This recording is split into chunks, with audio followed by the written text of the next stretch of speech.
দেখো বন্ধুরা, আমি সকালে দেখিয়েছিলাম আমি বাপের বাড়ি যাচ্ছি। দেখো আজকের মহোৎসব আছে বাপেদের, দেখতেই পাচ্ছ। আর দেখো আমরা সবাই বসে মহোৎসব দেখছি। দেখো তোমরাও দেখো।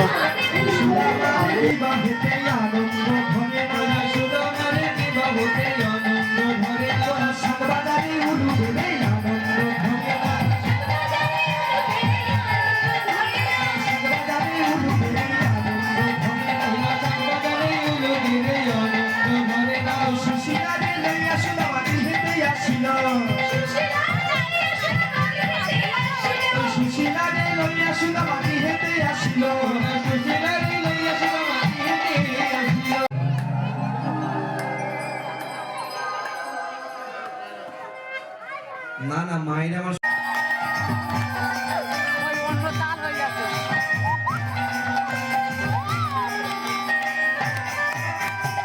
ছিল বলে